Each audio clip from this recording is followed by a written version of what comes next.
warahmatullahi wabarakatuh. Salam, Om Swastiastu, Namo Buddhaya, salam kebajikan. Selamat siang dan salam sejahtera untuk kita semua. Yang terhormat, Bapak Yosef Octavianus Sitohang, SST MStat, selaku statistisi ahli media, Ketua Tim Diseminasi Statistik BPS Provinsi Bengkulu. Yang kami hormati, Bapak Firdaus SSI MStat, selaku Koordinator Perguruan Tinggi Pojok Statistik Universitas Bengkulu. Yang kami hormati, segenap staf BPS yang turut hadir dalam kegiatan edukasi statistik pada hari ini, serta yang kami banggakan, seluruh agen pojok statistik selaku panitia pelaksana kegiatan edukasi statistik dan para peserta yang berpartisipasi dalam kegiatan ini. Puji serta syukur kepada Tuhan Yang Maha Esa atas limpahan rahmat dan karunia-Nya.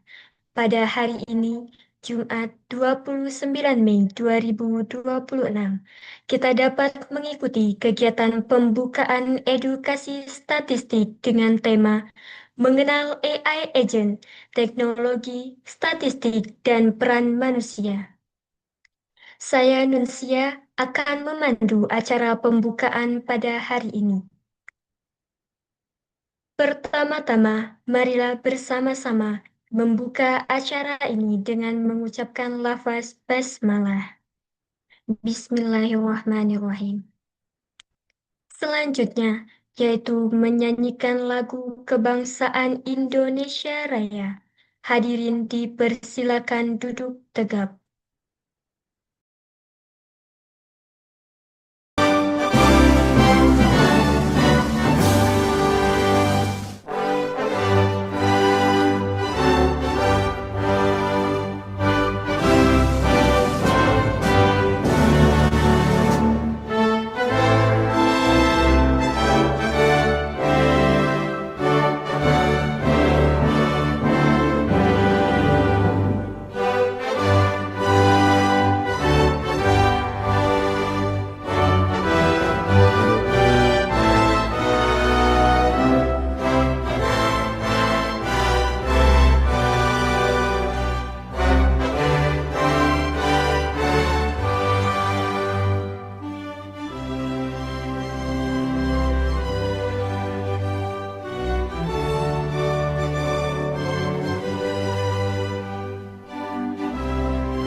Selanjutnya adalah sambutan-sambutan.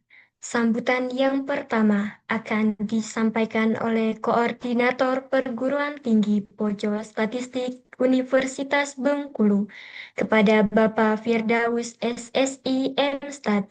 Silakan. Assalamualaikum warahmatullahi wabarakatuh. Suara saya terdengar? Waalaikumsalam warahmatullahi wabarakatuh. Terdengar Bapak? Oke, baiklah. Aduh, saya tidak menyiapkan pantun ya. Baiklah, yang sama-sama kita hormati Bapak Yosef Octavianus sebagai Kepala Diseminasi BPS Provinsi Bengkulu. Kemudian juga yang kita sama-sama kita hormati besar teman-teman koordinator pojok statistik baik dari Universitas Bengkulu, dari sisi universitas dan juga dari BPS. beserta juga yang kami hormati juga teman-teman eh, pegawai dari BPS Provinsi Bengkulu. Ada lihat ada lumayan banyak ya, ada banyak sekali. Ada pokoknya kalau sudah bertanda 1.700 teman-teman dari BPS sudah. Ah, juga yang sama-sama kita banggakan dan kita hormati juga eh, Bapak Gede Putra Nugraha yang hari ini akan memberikan ilmu yang luar biasa kepada kita semua. Dan yang tentu yang saya banggakan adalah teman-teman agen statistik dari Pojok Statistik Universitas Bengkulu. Berikut juga yang kita banggakan adalah para peserta dari edukasi statistik dari Pojok Statistik Universitas Bengkulu yang kita selenggarakan pada hari ini. Pertama-tama mari kita mengucapkan puji dan syukur atas nikmat yang telah Allah berikan kepada kita sehingga pada kesempatan yang luar biasa ini, walaupun kita lagi bau-bau daging ya karena baru sudah Idul Adha ya, Alhamdulillah kita masih bisa bertatap maya untuk melaksanakan edukasi statistik yang merupakan agenda rutin dari Pusat Statistik Universitas Bengkulu. Kemudian salawat beriring salam kita sanjungkan juga kepada Nabi besar Muhammad Sallallahu Alaihi Wasallam beserta keluarganya, sahabat-sahabatnya. Semoga kita nanti ketika kita di yaumil akhir kita diakui sebagai umat Nabi Muhammad. Amin. Allahumma amin. Bapak Ibu dan teman-teman mahasiswa yang saya hormati, eh, edukasi statistik ini seperti setiap kali memberikan sambutan bahwa ini adalah agenda penting di pojok statistik Universitas Bengkulu.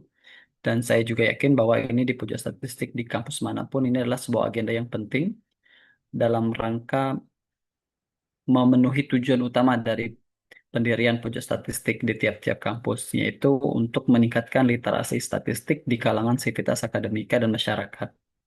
Harapannya adalah dengan terliterasinya masyarakat kita terhadap data, maka terambillah kesimpulan-kesimpulan atau keputusan-keputusan berbasis data.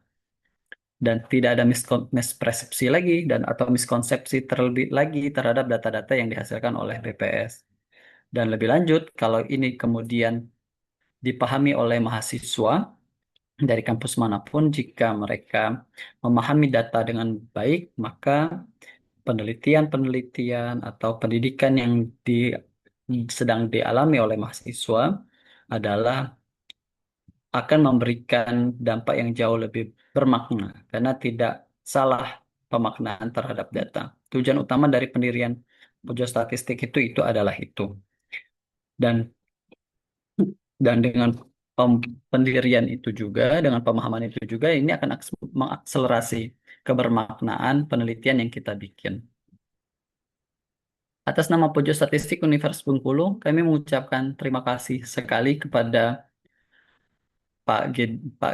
Gede ya cara menyebutnya ya, Pak Gede Putra Nugraha yang telah bersedia di sela-sela kesibukan akan menyampaikan informasi dan ilmu terkait AI. Hari ini temanya adalah tentang AI, mengenal AI agents, jadi teknologi, statistik, dan peran manusia. Nah, ini adalah tema yang komprehensif karena terkait Mas AI ini kita sudah tahu bahwa AI ini adalah sesuatu yang tidak bisa kita hindari, terutama mahasiswa pasti tidak mau menghindar dari AI. Ini bahkan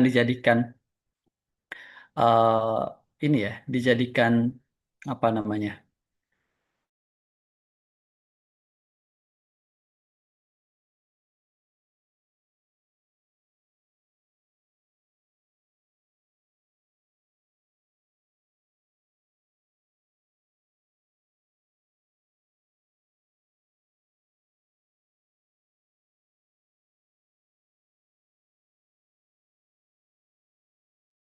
AI ini adalah sesuatu yang tidak bisa ditolak oleh kita semua dari kalangan akademisi bahkan non akademisi. Jadi mengenal AI ini adalah sesuatu yang penting, terutama terkait masalah data. Karena AI ini akan mempercepat, ya, mengakselerasi terkait pengolahan data itu sendiri. Tetapi AI ini sendiri akan punya etik, saya rasa. Ya, jadi tidak bisa AI ini kemudian digunakan secara mentah-mentah karena ini akan memberikan halu gitu ya, jawaban yang halu. Jadi ada peran manusia yang diperlukan di dalam penggunaan AI sehingga AI yang harusnya AI itu yang harusnya kita kita lihat sebagai tools itu benar-benar sebagai tools, bukan sebagai main, bukan sebagai hasil. Jadi apapun jawaban AI kita nggak terkecoh lagi dan kita tidak terjebak pada jawaban AI yang sifatnya pasti normatif ya. Eh, Terima kasih kepada Pak Gede ya atas kesempatan yang telah yang telah eh, apa saya sebutnya, karena dengan segala kesibukan sensus dan sebagainya, kemudian Pak Gede mau gitu ya memberikan informasi dan ilmu kepada kita semua, maka ini adalah sesuatu yang sangat luar biasa. Kami berharap nanti Allah Tuhan memberikan kebaikan yang lebih besar kepada Pak Gede nanti. Dan juga saya melihat di sini ada banyak teman-teman tetangga, ada dari IAIN Curup, ada Polstat STIS, kemudian ada Winfas ya, kemudian ada banyak sekali, terutama teman-teman tetangga dan STIS juga. Maka kami Pojok Statistik menunggu, bukan menunggu, kami mengajak, mari kita berbarengan untuk merayakan masalah data ini ya. Mari kita berkolaborasi, kami terbuka. Silakan hubungi kami. Melalui agen boleh, melalui BPS boleh, melalui kami langsung juga boleh. Saya kira itu cukup. Terima kasih. Saya akhiri wabillahi taufik wal hidayah. Assalamualaikum warahmatullahi wabarakatuh. Waalaikumsalam warahmatullahi wabarakatuh. Terima kasih kepada Bapak Firdaus atas kata sambutannya. Kata sambutan yang kedua akan disampaikan oleh Ketua Tim Diseminasi Statistik BPS Provinsi Bengkulu, sekaligus membuka acara pada hari ini kepada Bapak Yosep Oktavianus Sitohang SST MStat. Disilahkan. Oke, baik, Mbak Nun. Suara saya terdengar? Terdengar Bapak? Oke, baik. Terima kasih. Assalamualaikum warahmatullahi wabarakatuh. Waalaikumsalam warahmatullahi Selamat wabarakatuh. siang, salam sejahtera untuk kita semua. Ya, kami hormati Ketua Koordinator Pojok Advokasi Komunitas Bengkulu ya, Pak Firdaus. Terus yang kami hormati juga narasumber hari ini ada di Gede ya, Gede Putra Nugraha, ini peranata komputer ahli pertama dari BPS Kabupaten Pong. Yang kami hormati para peserta dan segenap panitia agen statistik Universitas Bengkulu yang terlibat dalam kegiatan siang hari ini. Puji dan syukur mari kita panjatkan kehadirat Tuhan Yang Maha Kuasa karena masih diberikan kesehatan, kekuatan, dan kesempatan untuk dapat berjumpa dalam ruang Zoom ini untuk kegiatan edukasi statistik siang hari ini. Hadirin sekalian, Bapak, Ibu, dan rekan-rekan para mahasiswa, ya kalau mungkin masih ingat ya, sekitar tahun 1900-an, kalau tahun 99 apa tahun 2000, itu ada istilah kita mendengar internet of things, terus belum lagi uh, terlalu memahami hal tersebut khususnya di saya gitu ya.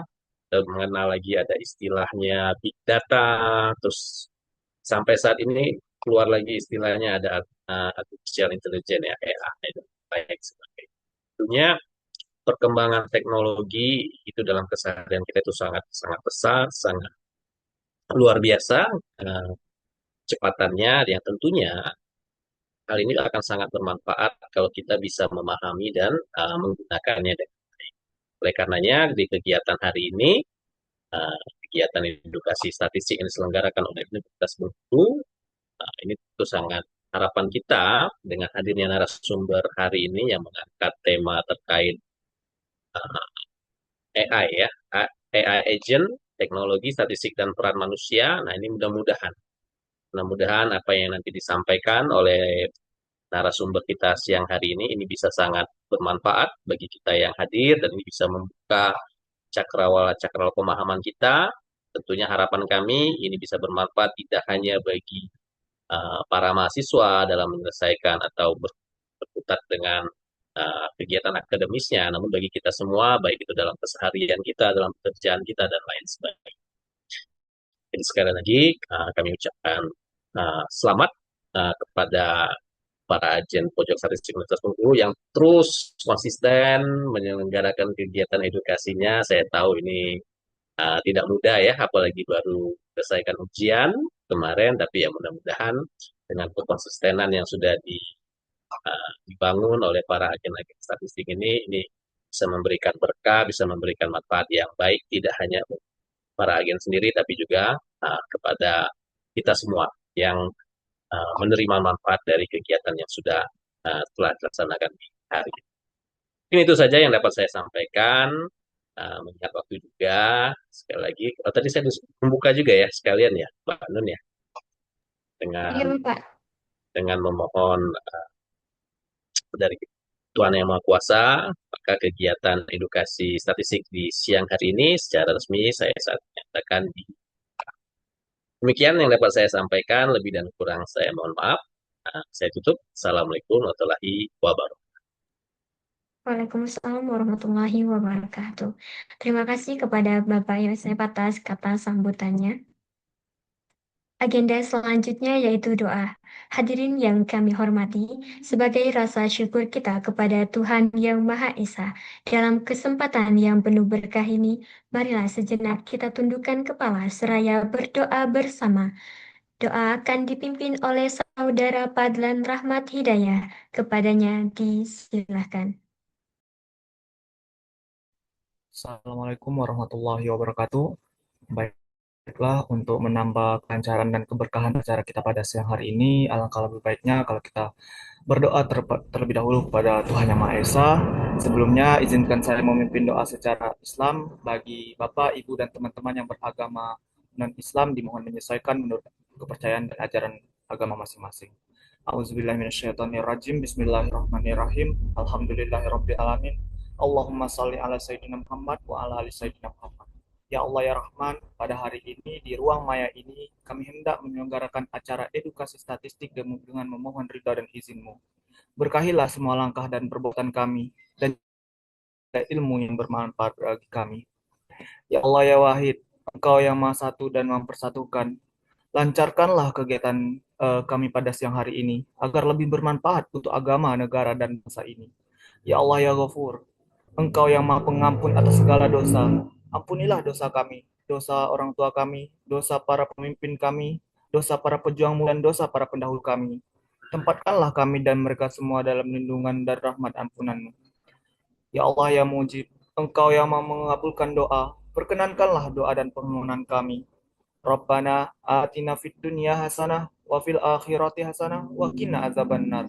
Subhana rabbika rabbil izzati amma yasifun. Wassalamun ala mursalin walhamdulillahi rabbil alamin. Wassalamualaikum warahmatullahi wabarakatuh. Terima kasih kepada Saudara Padlan. Hadirin yang berbahagia, sebelum menutup acara pada hari ini, kita akan melakukan sesi dokumentasi. Dimohon kepada hadirin untuk mengaktifkan kameranya.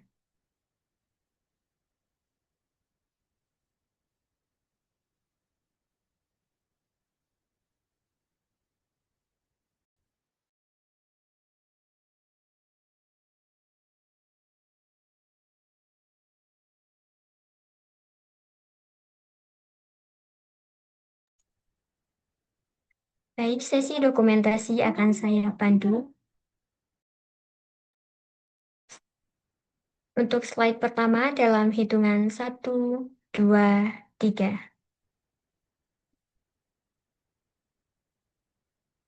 Ada enggak?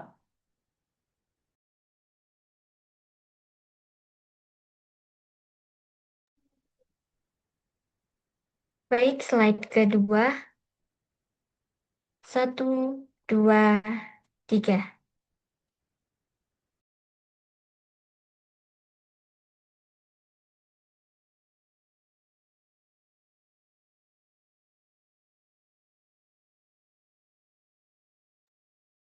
Baik, slide ketiga. 1, 2, 3.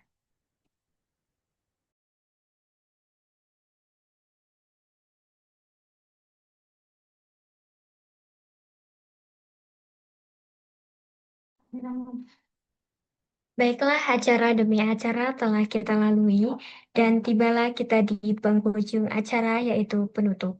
Marilah kita tutup dengan mengucapkan lafaz hamdalah. Alhamdulillahirabbil alamin. Hadirin yang berbahagia, demikian rangkaian acara pembukaan edukasi statistik. Jalan-jalan membeli jamu, singgah sebentar di tepi kali. Terima kasih hadirin semua. Sampai jumpa di lain hari. Saya Nunsia selaku pemandu acara pamit undur diri. Wabillahi taufik wal hidayah. Wassalamualaikum warahmatullahi wabarakatuh.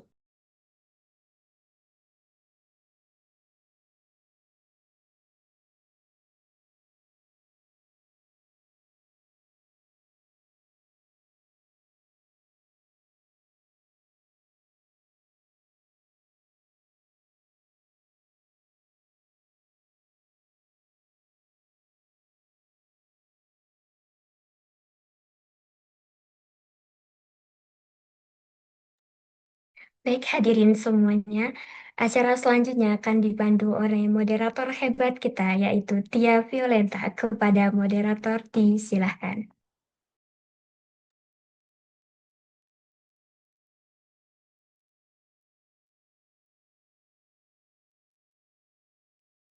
Terima kasih kepada Nunsia selaku MC yang telah memberikan kesempatan kepada saya untuk melanjutkan rangkaian acara pada siang hari ini. Assalamualaikum warahmatullahi wabarakatuh. Selamat siang dan salam sejahtera bagi kita semua. Yang kami hormati, perwakilan dari BPS Provinsi Bengkulu, Bapak Yosef Oktavianus Sitohang, SST MStat. Yang kami hormati, Koordinator Pojok Statistik Universitas Bengkulu, Bapak Firdaus SSI MStat. Yang kami hormati, narasumber kita pada hari ini, Bapak GD Putra Nugraha, STR Estat, serta seluruh peserta edukasi statistik yang berbahagia. Puji syukur kita panjatkan kehadirat Tuhan Yang Maha Esa karena atas rahmat dan karunia-Nya kita dapat hadir dan mengikuti kegiatan edukasi statistik pada siang hari ini dalam keadaan yang sehat. Perkenalkan, saya Tia Violeta Buruginting selaku moderator yang akan memandu jalannya kegiatan pada siang hari ini. Hadirin yang berbahagia, di era perkembangan teknologi digital saat ini, penggunaan AI semakin dekat dengan kehidupan sehari-hari.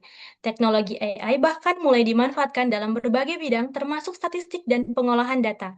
Namun tentunya, di tengah perkembangan teknologi yang sangat cepat ini, kita juga perlu memahami bagaimana AI digunakan secara bijak dan bagaimana peran manusia tetap penting dalam proses pengolahan informasi dan literasi statistik.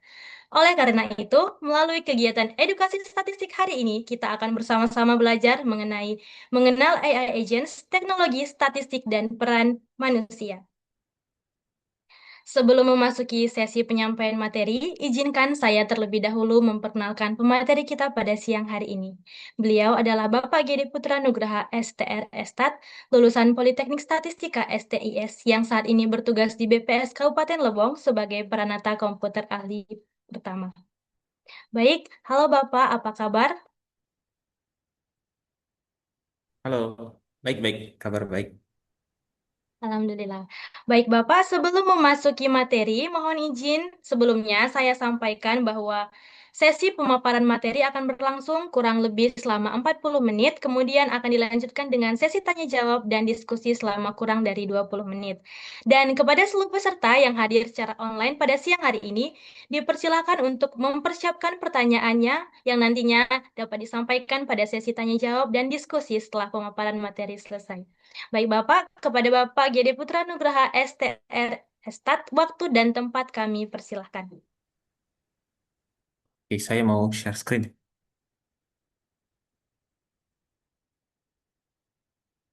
Sudah terlihat layar saya? Halo, halo, cek. Terlihat Pak Gede. Sudah Mantap. Oke, terlihat, Bang. langsung saja mulainya. Oke, terima kasih atas kesempatan yang telah diberikan. Assalamualaikum warahmatullahi wabarakatuh. Baik, terima kasih juga atas perkenalannya. Dan juga terima kasih atas kesempatannya yang diberikan untuk saya mengisi acara di edukasi statistik ini di edisi Jumat 29 Mei 2026. Nah, hari ini saya akan membahas terkait AI agents. mengenal AI agent dari sisi teknologi, dampaknya pada di lingkungan kerja saya yaitu statistik dan juga peran manusia di dalamnya. Oh ya, untuk disclaimer saya teman-teman, kita di sini belajar bersama. Konsepnya itu belajar bersama ya, karena saya juga tidak terlalu expert maksudnya tidak expert sekali di bidang ini. Jadi kita sama-sama belajar. Nanti kalau ada teman-teman mau memberi masukan, pengalamannya juga menggunakan AI boleh ya nanti di akhir sesi diskusi. Oke, lanjut saja. Oke, kita awali dari pengenalan AI ya, karena kita membahas AI agents, karena kan ada AI-nya tuh. Jadi kita membahas AI-nya dulu. Jadi AI itu merupakan, ya teman-teman mungkin udah tahu ya, AI itu artificial intelligence atau kecerdasan buatan. Jadi yaitu ibarat mesin atau produk atau benda. Dalam hal ini, mesin ataupun perangkat lunak yang bisa melakukan tugas yang biasanya butuh kecerdasan manusia. Jadi ya mesin yang biasanya kita operasikan, yang manusia operasikan secara manual, misalnya dengan klik sesuatu atau dengan suara atau lain. Pokoknya kita koordinasikan seperti itulah. Nah, ini sekarang mesin tersebut bisa bergerak sendiri atau memiliki kecerdasan sendiri. Nah, kok bisa sebuah mesin itu menjadi cerdas? Caranya dengan melakukan metode machine learning. Jadi yang machine learning, mesin yang belajar itu ya. Jadi ini merupakan cara AI belajar dari data ya teman-teman, tanpa diprogram satu-satu. Nah misalnya ini, kalau di BPS itu kan lagi ada sensus pertanian, sensus ekonomi ya. Sensus ekonomi itu kan nanti bakal ada banyak usaha tuh. Nah bagaimana cara kita biar tahu satu usaha itu duplikat satu sama lain. Nah kalau kita memprogram satu-satu, kondisionalnya misalnya misalnya nama warungnya itu sama persis beda, itu kan membutuhkan waktu yang lama ya, karena mengingat banyak sekali daftar usaha nanti di seluruh Bengkulu misal. Nah, cara mempercepat itu dengan bisa menggunakan AI ini, dengan dilatih menggunakan data yang bisa mendeteksi adanya duplikasi baik berupa huruf kapital atau huruf kecil atau nama spasi yang berbeda. Pokoknya itu bisa mengetahui pola tersebut. AI itu bisa belajar berdasarkan pola dari data yang diberikan. Nah, di sini saya membedakan AI itu menjadi dua. Yang pertama diskriminatif AI atau AI konvensional ya, yang dia di mana seperti namanya diskriminatif AI itu artinya dia mengklasifikasikan atau diskriminasikan lah itulah istilahnya, membedakan objek berdasarkan pola yang telah dipelajari. Misalnya di sini ada objek untuk mendeteksi karakter di SpongeBob. Kalau ada bintang laut berwarna pink maka dia itu Patrick. Kalau kotak kuning itu dia SpongeBob. Nah, itu adalah contoh dari implementasi diskriminatif AI. Jadi dia membedakan berdasarkan pola yang dia telah pelajari seperti itu. Bisa juga diimplementasikan oleh misalnya email itu termasuk spam atau tidak, emailnya termasuk pinjol atau tidak, seperti itu teman-teman. Nah selanjutnya ada generative AI. Ini yang sebenarnya mau kita bahas. Generative AI seperti namanya generate, menghasilkan sesuatu. Jadi mesin yang menghasilkan bisa berupa teks seperti ChatGPT, Claude, kemudian gambar seperti DALL-E, Midjourney, dan juga ada yang sudah bisa menghasilkan suara ya, musik seperti Eleven Labs. Nah, ini merupakan contoh beberapa jenis ya AI. Nah, kemudian ini bagaimana sih AI itu belajar? Seperti yang sudah saya jelaskan tadi melalui metode machine learning. Nah, machine learning ini ada tiga hal yang diperlukan untuk AI ini belajar. Yang pertama, persiapan datanya. Nah, tentu saja data tersebut harus tersedia untuk dipakai AI sebagai bahan belajar. Seperti itu. Misalnya tadi AI untuk mendeteksi karakter SpongeBob, tentu kita harus mempersiapkan banyak sekali gambar-gambar SpongeBob, karakter SpongeBob dan juga labelnya. Seperti itu. Nah, kemudian memerlukan algoritma. Nah, algoritma ini yang merupakan intisari ya, bagaimana AI tersebut menjadi cerdas. Tidak ada sebenarnya algoritma mutlak yang harus digunakan untuk setiap model AI ini. Jadi itu tergantung situasi dan kondisi. Tapi biasanya AI yang canggih seperti ini menggunakan prinsip dasar neural network atau NN ya, di mana dia tuh meniru cara otak manusia bekerja. Jadi setiap titik-titik ini disebut neuron. Jadi dia bakal menghasilkan mengkalkulasikan, ya, melakukan perhitungan, lalu menghasilkan probabilitas sehingga dia kemungkinan bahwa gambar ini Patrick itu berapa sih, sehingga menghasilkan output yang sesuai seperti itu. Nah kemudian yang ketiga yaitu compute power. Tentu saja melatih AI itu tidak semudah yang dibayangkan seperti itu. Tetap memerlukan sumber daya yang cukup besar, apalagi untuk perusahaan-perusahaan besar seperti ChatGPT, Google, dan lain sebagainya itu memerlukan sumber daya yang sangat besar.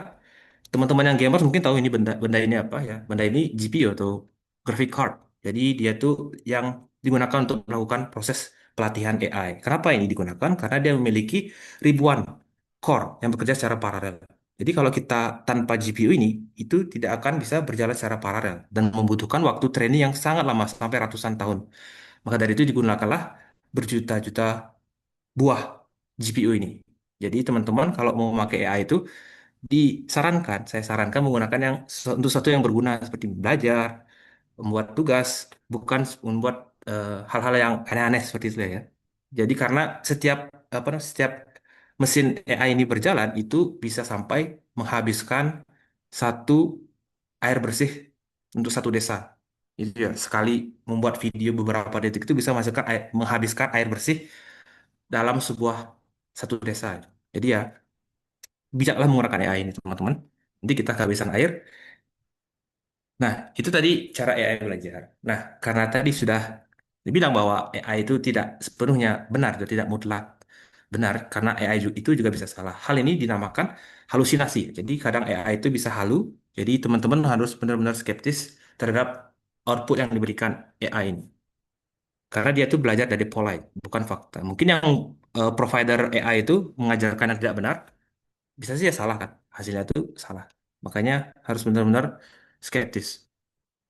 Nah, setelah kita membahas AI tadi, kita berlanjut ke generatif AI. Generatif AI ini yang tadi ya sesuai dengan namanya membuat atau membangun sesuatu. Misalnya untuk teks ada ChatGPT, ada Claude, gambar ada Midjourney, kode ada Cursor dan lain sebagainya. Jadi intinya itu dia menerima input, kemudian model tersebut melakukan proses, selanjutnya mengeluarkan output sesuai tujuannya dia. Model tersebut dibangun entah untuk teks, gambar, dan lain sebagainya. Oh, ini entah kenapa tidak di render ya. Kita skip saja. Intinya itu cara kerja AI generatif itu seperti ini. Misal ada pertanyaan siapa presiden Indonesia saat ini. Nah, dia tuh akan memasukkan potongan demi potongan kalimat ini. Misal presiden Indonesia saat ini adalah itu dinamakan token. Token itu kita anggap sebagai kata. Nah, setiap kata itu dimasukkan, AI itu akan melakukan kalkulasi, menghitung kemungkinan kemungkinan kalimat selanjutnya itu apa sih? Dari kan dia tuh sudah dilatih oleh seluruh banyak sekali teks di internet, pokoknya hampir dilatih oleh seluruh media di dunia itu ya. Jadi setelah dia belajar hal tersebut, apa sih kata yang paling kemungkinan muncul setelah kalimat Presiden Indonesia saat ini adalah ya Prabowo. Prabowo karena sekarang kan banyak media yang membicarakan apa namanya? Memberikan informasi bahwa Prabowo itu sebagai Presiden Indonesia. Maka dia mengkalkulasikan bahwa kata Prabowo merupakan kata dengan kemungkinan paling tinggi untuk menyambung kalimat ini. Nah, kemudian dia melakukan selanjutnya seperti itu, Subianto untuk nama lengkapnya, dan seterusnya. Sampai outputnya itu menghasilkan Presiden Indonesia saat ini adalah Prabowo Subianto. Jadi dia itu menghasilkan token teks satu persatu, memodelkan probabilitas atau kemungkinan token selanjutnya itu berdasarkan urutan kalimat inputnya. Nah, itu kira-kira simpelnya ya cara kerja generatif AI ini. Nah, tadi tentu saja ada kelebihan dan kekurangannya. Karena kelebihannya itu dia dilatih oleh seluruh media, jadi semua buku, semua artikel, semua komentar itu dia konsumsi untuk berlatih. Jadi dia itu kreativitasnya itu lebih kreatif daripada rata-rata seseorang. Karena dia itu kan berdasarkan hasil otak pikiran itu ya, otak pikiran beberapa manusia di seluruh dunia, dia jadikan satu, dan tentu saja dia tuh lebih kreatif daripada rata-rata seorang individu. Kemudian dia juga lebih fleksibel, dia tahu berbagai macam bahasa, macam topik, kemudian bisa menghasilkan ide-ide baru. Nah, kekurangannya itu ide-ide tersebut belum tentu benar kan, tidak menjamin sebuah kepastian. Yang saya sudah singgung tadi, halusinasi. Karena dia itu hanya mencocokkan pola yang sudah dia terima dari proses melatih AI itu. Nah, ini ada beberapa ya. Untuk teman-teman yang mungkin concern atau prihatin terhadap privasinya, di sini ada dua cara mengkonsumsi AI. Yang pertama ada cara publik, ya pada umumnya dilakukan manusia di muka bumi ini itu menggunakan ChatGPT, Claude, kita tinggal buat akun langsung bisa tanya. Konsekuensinya dibanding kemudahan itu, data pengguna teman-teman semua bisa digunakan untuk melatih modal. Jadi bisa digunakan untuk men-training ulang model tersebut. Jadi misalnya kalau teman-teman salah, misalnya nggak sengaja input NIK, misalnya kan data-data sensitif, itu akan digunakan melatih AI itu. Jadi kalau ada orang iseng nanya, tolong buatkan saya 10 NIK orang-orang Bengkulu. Kemungkinan NIK yang kalian input itu akan muncul itu sebagai contoh NIK yang di generate AI. Jadi ya sangat hati-hati ya, jangan sampai mengpaste sembarangan paste data sensitif ke ChatGPT. Nah, solusinya di sini adalah menggunakan AI yang private. Itu AI yang lokal kita hosting sendiri, kita beli server atau komputer yang mumpuni, kemudian kita hosting sendiri. Jadi ya ke, ke kelebihannya ya data sensitif itu akan berputar di mesin kita kan, nggak kemana-mana. Kekurangannya kita apa namanya invest di awal itu. Eh, Modal di awal itu lebih tinggi karena kita membeli komputer, beli listrik, beli tempat dan lain sebagainya.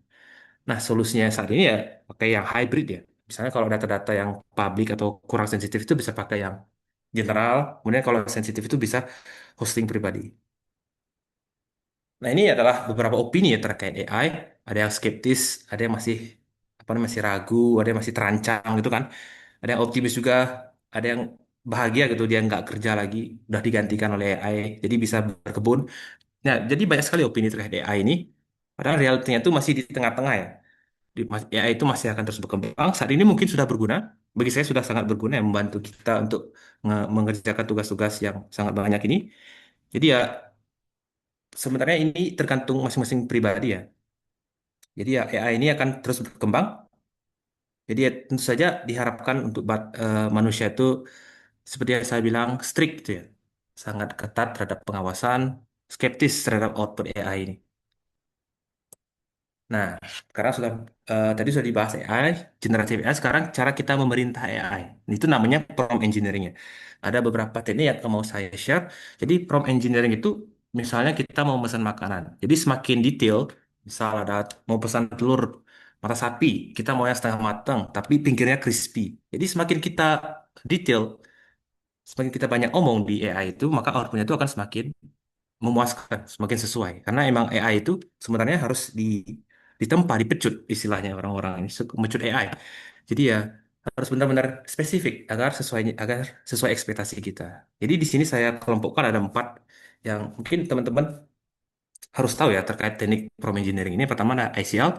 ICL itu atau in context learning itu sesuai namanya kita memberikan pertanyaan sekaligus konteks. Jadi kita baca artikel langsung kontrol A, kontrol C, terus paste di ChatGPT. Terus kita tanyakan ini rangkumannya apa ini cepat. Saya mau kumpul tugas jam 11. Nah, itu namanya in context learning. Nah, jadi kita tinggal pastekan seluruh konteks lalu pertanyaan kita. Nah, kekurangannya itu dibanding di samping kesederhanaannya. Tentu saja kan kalau misalnya teman-teman pakai yang gratisan, itu kan nggak terbatas ya. Inputnya itu terbatas. Jadi kalau kebanyakan konteksnya itu bisa jadi limit, nggak bisa ditanyakan. Nah, itu kekurangannya. Nah, yang kedua ada COT. COT di sini atau chain of thought, namanya itu lah rantai pikiran. Jadi ya kita berikan contoh AI itu untuk membuat rantai pikiran sebelum jawab. Kita telah satu persatu, step by step, bagaimana AI tersebut harus menjawab sebuah pertanyaan. Ini sih biasanya untuk melakukan kalkulasi ya. Misalkan di sini ada Roger membeli 5 bola tenis, kemudian membeli lagi 2 tabung ya, masing-masing tabung berisi 3. Kita berikan contoh cara menjawab si AI ini. Pertama kita ada 5, setiap tabung ada 3. Sekarang tabungnya ada 2, itu gimana cara ngitungnya? Nanti kalau kita tanyakan hal yang serupa, maka dia akan melakukan persis step by step seperti itu. Jadi itu membuat dia tuh lebih berhati-hati, mendebatkan pikirannya sendiri. Itu namanya chain of thought. Nah, ini kemudian adalah self consistency. Jadi ini biasanya digabungkan dengan teknik di atas ya, teknik CUT ini. Jadi dia tuh setelah step by step berpikir, kita suruh menghasilkan misalnya lebih dari satu atau di sini 3 ya, 3 jawaban. Nah, jawaban yang mayoritas tersebut kita anggap sebagai jawaban yang benar karena dia tuh muncul lebih dari satu. Misalnya di sini terkait pertanyaan harga buah telur ya, di sini $18 itu ada dua dari 3 jawaban. Maka kita marginalize, artinya kita mengkalkulasikan bahwa jawaban ini yang benar seperti itu. Dia tuh intinya mengharapkan konsistensi dari output sebuah AI. Nah, yang terakhir sini yang paling advance itu React. React ini yang paling dekat dengan agent yang akan kita bahas. Jadi React ini singkatan atau gabungan dari reason dan action. Jadi reason kita melakukan dia untuk bernalar terlebih dahulu, melakukan sebuah alasan, berpikir, kemudian dia baru melakukan action. Seperti itu. Nah, kemudian akhirnya kita sampai di AI agents. Jadi ada 2 konsep ya untuk mengetahui cara kerja AI agents ini. Yang pertama ada tools. Tools itu namanya itu alat kalau di bahasa Indonesia kan. Jadi fungsinya itu untuk meningkatkan kemampuan AI ini. Jadi dari hanya menghasilkan teks itu dia bisa melakukan searching karena kita berikan tools, ya. Kita bisa berikan dia Google, berikan dia kalkulator, bisa berikan dia database, kemudian dia bisa berikan kode, kalender dan lain sebagainya. Pokoknya kita berikan dia alat sehingga dia punya kaki dan tangan, bukan hanya otak seperti itu ya. Nah, bagaimana cara dia bekerja? Jadi ketika dia menerima perintah, kemudian dia memproses perintah tersebut, kira-kira alat apa yang saya gunakan? Misalnya ada user yang nanya, tolong schedulekan agenda saya skripsian sama Dosbing. Jadi kan kalau agenda kan jadwal berarti kan berhubungan dengan kalender. Jadi dia menggunakan Google Calendar. Dia akan mark otomatis di Google Calendar tersebut. Seperti itu contohnya. Nah, kemudian ada agents. Agents ini merupakan apa ya, sebuah alat ya, yang menggunakan AI sebagai otak. Jadi dia tuh tidak menggunakan AI, tapi dia tuh punya tangan dan kaki. Jadi dia bisa memahami lingkungan, cara berpikir, merencanakan, dan juga bertindak secara mandiri untuk mencapai tujuan AI tersebut. Nah, jadi ya, komponen pembangun agents ini ada LLM atau AI tadi sebagai otaknya, kemudian ada memori, karena kebanyakan orang menggunakan agents itu untuk task-task yang panjang, untuk yang proyek-proyek jangka panjang. Jadi tentu saja perlu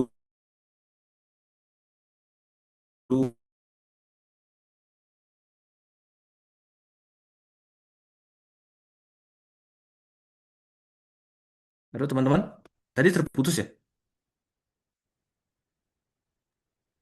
Iya, Bapak, terputus, Pak. Sampai mana tadi ya? Sampai sini kah? Ya, Pak. Yang agents ini udah apa belum ya? Maaf ini gangguan sinyal lebong.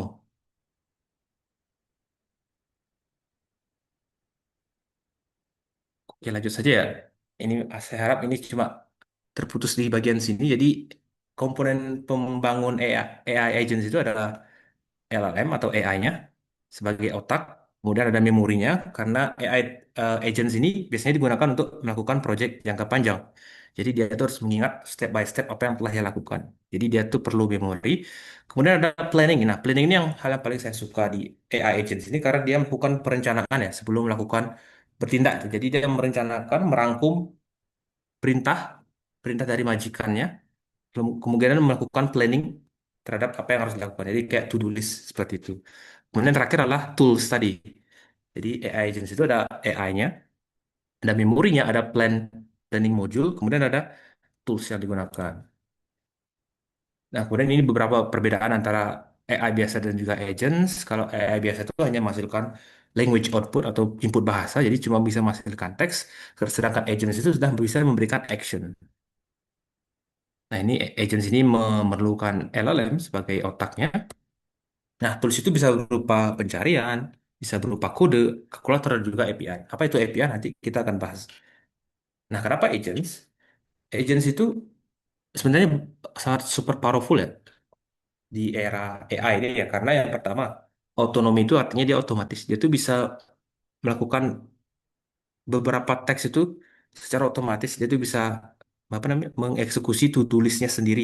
Soalnya dia bisa melakukan planning, seperti yang poin kedua. Bisa melakukan perencanaan dari input yang telah diberikan.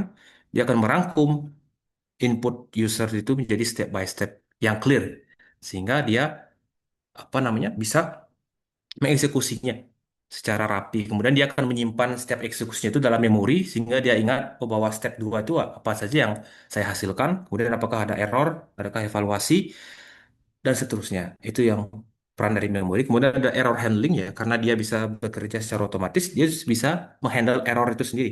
Jadi ya, misalnya bisa bikin website ada errornya, error tersebut akan diolah sendiri, dia pikirkan sendiri untuk diperbaiki. Kemudian ada spesialisasi ya. Spesialisasi ini ya karena AI agents itu dibangun untuk khas tugas-tugas tertentu. Misalnya kayak tadi penjadwalan, bikin meeting laporan, laporan meeting, dan sebagainya. Dan juga bisa dikolaborasikan ya. Jadi lebih dari satu AI agents itu bisa berkomunikasi satu sama lain. Ini sudah banyak digunakan di perusahaan-perusahaan besar ya untuk mengautomasi proses kerja mereka. Nah, selanjutnya ada AI agents di BPS. Dan bagaimana potensi penggunaan AI agents ini di lingkungan BPS? Sebenarnya karena kalau kita kita BPS ini sebagai lembaga pemerintahan ya yang bertugas menyediakan data statistik. Jadi tantangan itu tentu banyak, apalagi di era digital ini ya. Misalnya salah satu contohnya itu volume data yang besar, kemudian tugas-tugasnya juga banyak, banyak sekali survei rutinan dan lain sebagainya itu. Dan untungnya karena BPS sudah mulai mengarah ke digitalisasi ya, sudah banyak program-program kegiatan BPS itu yang bisa dilakukan secara digital, maka hal tersebut memberikan potensi ya, implementasi AI ini, AI agents ini di BPS. Dan sini beberapa saya list yang kira-kira potensinya AI agents di BPS ini. Pertama adalah pemrosesan data survei. Ya, jadi data survei yang kita terima dari responden tersebut kita bisa gunakan AI agents untuk melakukan analisis, bisa melakukan anomali, pengecekan anomali, kemudian bisa memberikan insight dan juga pengolahan secara otomatis seperti itu ya. Karena mengingat banyak sekali survei harian, survei rutinan BPS tersebut, maka kemungkinan ini potensi ini sangat sangat mungkin sekali ya jika diimplementasikan, jika komitmen BPS untuk mengimplementasikan AI agent di bidang ini. Ini saya warnai kuning ya karena masih di tengah-tengah ini bisa dieksekusi ataupun tidak seperti itu. Kemudian di sini ada penulis publikasi ya. BPS tentu saja merilis banyak publikasi dan ini bisa kita gunakan AI agent ini, kita bisa pecut dia untuk melakukan pembuatan publikasi itu sendiri. Jadi kita tinggal berikan bahan, kita berikan template, dia akan bisa mengisi. Kita tinggal berikan template yang mudah dicerna oleh AI, kemudian kita tinggal tunggu seperti itu, teman-teman. Nah, kemudian ini eh, agen pencarian data dan publik saya warnai hijau ya karena sudah ada beberapa teman-teman di BPS seluruh Indonesia yang sudah mengimplementasikannya. Biasanya melalui chatbot WA itu ya, di website web chatbot permintaan data atau pencarian data berbasis AI agents. Jadi dia tuh melakukan sinkronisasi dengan API BPS. Jadi apa yang ada di buat BPS itu sinkron dengan ada yang di WA. Nah, itu fungsi dari API itu. Nanti kita akan bahas lebih terkait API ini. Nah, kemudian ini adalah agen pelatihan atau Q apa namanya tanya jawab internal itu ya terkait apa namanya kegiatan survei atau kegiatan rutinan di BPS. Jadi karena banyak sekali tentu saja pelatihan apa namanya periode pelatihan itu kan lumayan singkat. Jadi apalagi kalau survei seperti Susenas ini memeluk banyak sekali konsep konsep dan definisi yang harus dipelajari petugas. Tentu akan lebih baik, akan lebih mudah jika ada asistennya itu ya yang bisa kita tanyakan terkait konsep-konsep tersebut jika menemui kesulitan di lapangan. Nah, ini sudah saya sempat buat terkait AI chatbot yang mencarikan file-file di Google Drive, kemudian mensitasi, mensitasi yang sesuai dengan pertanyaan si user terkait konsep dan definisi di Susenas seperti itu. Nah, kemudian ada agen pengolahan data. Ini juga mirip sama yang poin yang pertama. Jadi dia tuh melakukan pengolahan data secara otomatis. Nah, kemudian ada agen pemrograman. Nah, ini sudah banyak digunakan oleh teman-teman Prakom di BPS ya. Karena banyak sekali aplikasi yang dibuat oleh BPS. Tentu saja agen pemrograman seperti Cursor, Clouded, Windsurf, dan lain sebagainya ini sangat berguna. Karena juga sebagai teman teman perjuangan ya, teman-teman Prakom BPS untuk membuat sebuah program. Seperti itu. Nah, setelah membahas tadi terkait AI agents di PPS, saya mau membahas sebuah tools, tools yang membuat kita bisa kiranya membuat menginspirasi lah teman-teman untuk mengeksplor lagi terkait AI agents ini. Yaitu tools ini namanya L8N. Saya tidak tahu penyebutan cepatnya gimana, saya takut. Jadi ini tuh tools yang sangat menarik ya, karena dia tuh tidak memerlukan seorang menjadi programmer untuk membuat sebuah AI agentnya sendiri.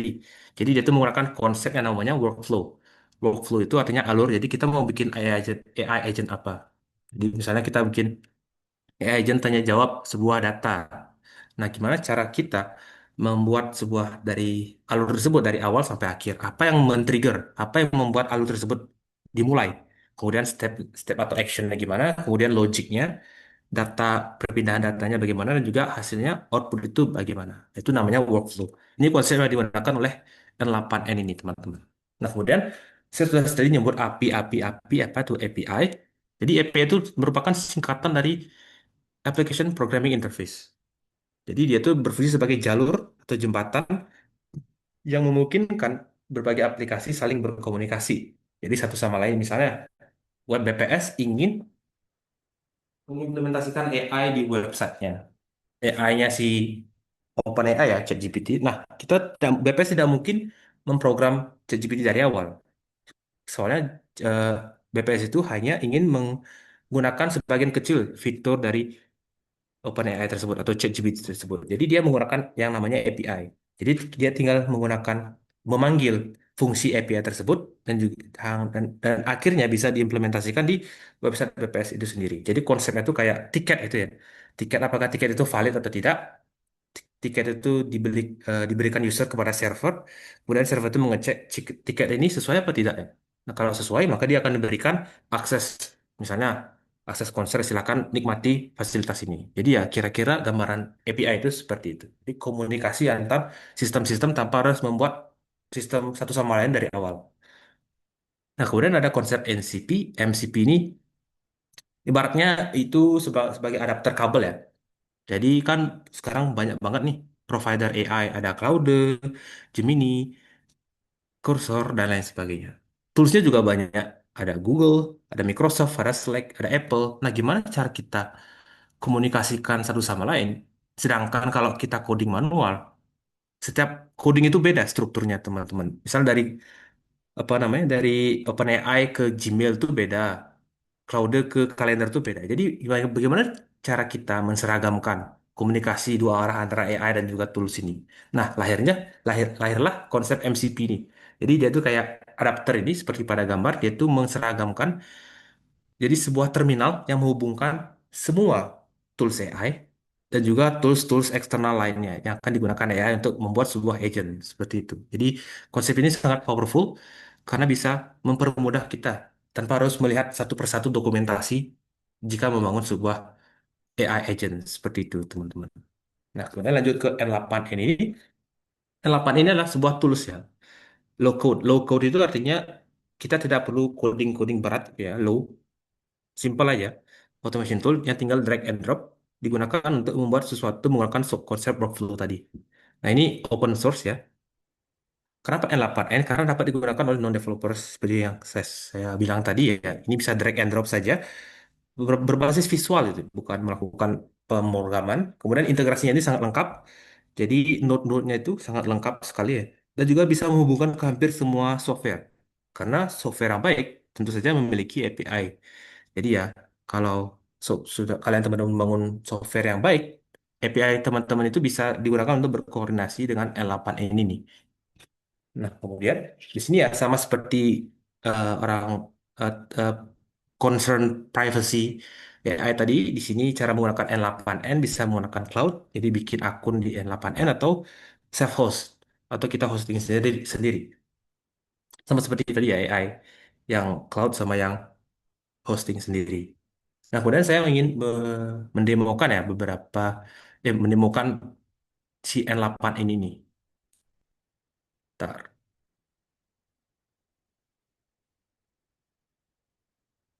Cet, cet, cet, cet, cet.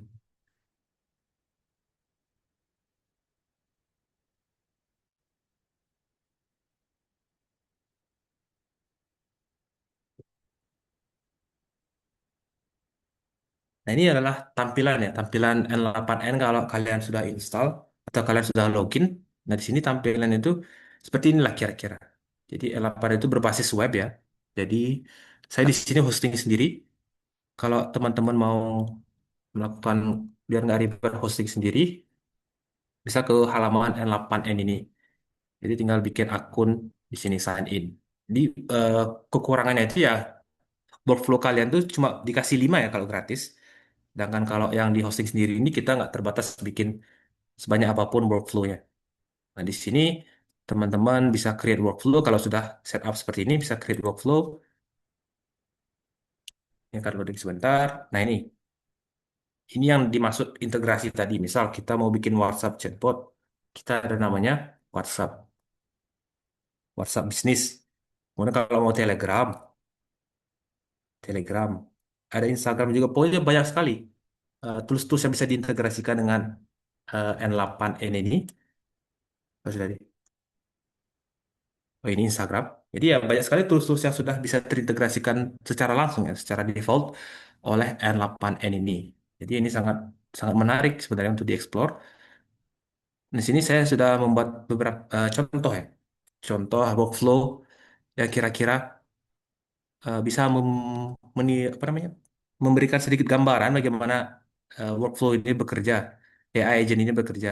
Ini eh, ini merupakan workflow WhatsApp chatbot, di mana WhatsApp chatbot itu akan terintegrasi dengan Google Sheet, misalnya kita ataupun Google Sheet, misalnya data-data strategis yang sudah dipublikasikan. Jadi, misalnya pengguna ingin menanyakan sesuatu di tentang data tersebut, nanti di sini saya sudah bikin dummy-nya ya. Ini misalnya database, anggap saja ini nanti data-data BPS yang berbanyak itu. Nanti pengguna tinggal menanyakan, karena ini sudah terhubung ke apa namanya, ke Google Sheet tadi. Tapi ini bisa diubah menjadi database yang lebih besar. Pokoknya ini tinggal tools. Nah, ini yang seperti yang saya sudah bilang tadi ya, AI Agents itu ada modelnya. Ini di sini saya pakai OpenAI.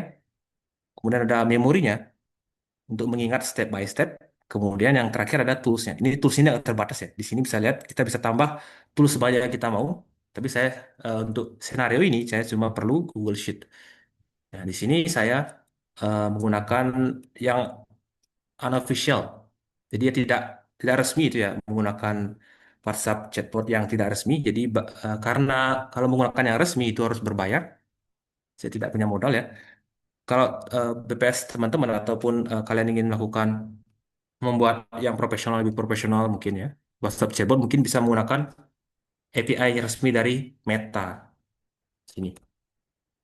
Jadi WhatsApp Business Cloud. Jadi itu yang lebih resminya. Sedangkan ini kita untuk belajar saja, kita gunakan Waha namanya, Waha Client. Jadi alurnya itu seperti ini teman-teman. Misalnya ada message yang diterima oleh chatbot, kemudian di sini akan kita mimik, kita tiru bagaimana WhatsApp chatbot itu bertindak sebagai manusia. Jadi kita baca dulu pesannya kan. Kemudian ini namanya node. Jadi eh, node ini kita fungsinya untuk membuat seolah-olah pesan kita dibaca. Padahal dia tuh chatbot kan. Chatbot itu kan robot. Jadi kita mimik seolah-olah dia itu membaca pesan kita, seolah-olah dia itu manusia. Jadi kita memerlukan node ini. Jadi ada statusnya itu centang biru jadinya kan teman-teman. Kalau ini tidak ada, nanti pesan kalian abu-abu semua, tapi dijawab. Itu kan aneh tuh. Nah, itu WhatsApp itu kemungkinan nge-ban kalian nanti kalau bikin itu. Jadi ya ini sebuah trik ya, lah ya, biar tidak di-ban. Kemudian ada wait. Nah, wait ini juga kalau misalnya tidak ada, jadi langsung jawab aja itu buat chatbotnya kan.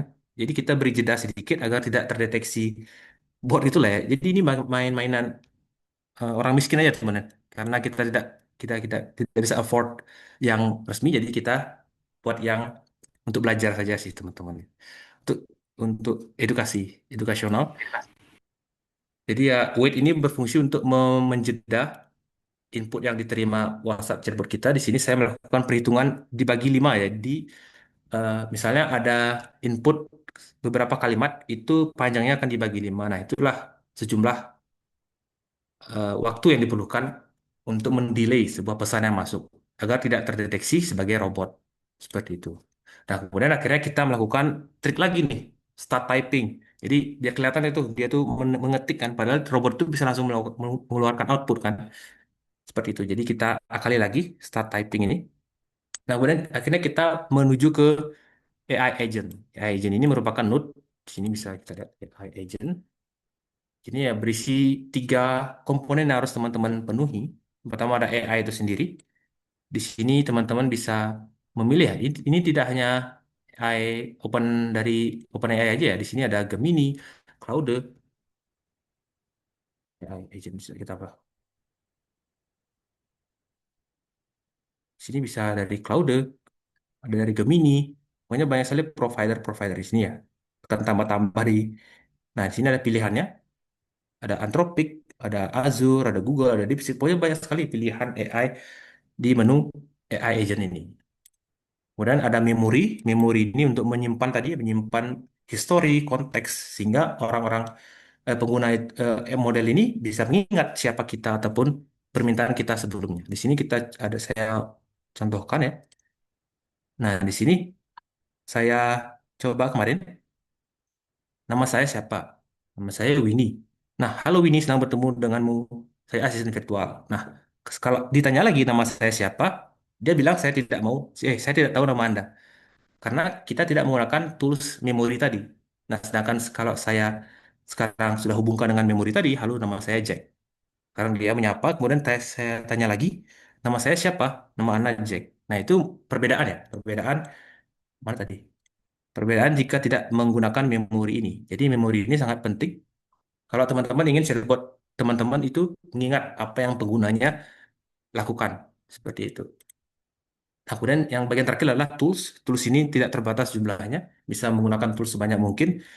Jadi tools ini ya yang AI gunakan. Misalnya kalender ada Google Calendar, misalnya kayak tadi Gmail. Pokoknya sangat eh, lengkap-lengkap sekali, sangat komprehensif sekali N8 ini nih. Pokoknya batas teman-teman membuat AI agent sendiri itu imajinasi teman-teman ya. Hanya itu yang batasnya karena ini sudah sangat lengkap. Nah, selanjutnya setelah AI agent ini outputnya akan kita teruskan. Jadi kan tadi typing tuh, typing kemudian kita kali lagi stop typing kemudian sending, sending the message. Message-nya itu berupa output dari AI agent tadi. Kita coba ya, kita sebelahan. Kita coba kita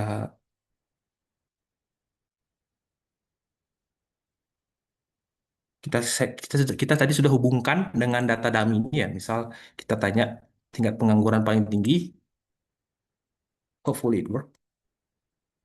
Tingkat pengangguran paling tinggi di provinsi mana? Nah ini lihat teman-teman ya, ini dia tuh menyala. Ini artinya sudah berproses ya teman-teman ya. Ini weight ini kan dibagi ya berdasarkan panjang pertanyaannya. Bagi 5. Nah ini adalah prosesnya itu. Ya dari AI dulu kemudian menuju ke toolsnya, ke database kita berupa Google Sheet. Kemudian ini akhirnya menjawab. Jadi jawabannya itu adalah Jawa Barat, tingkat pengangguran 7%. Data berdasarkan sumber dari data dummy kita. Apakah benar? Benar ya teman-teman ya.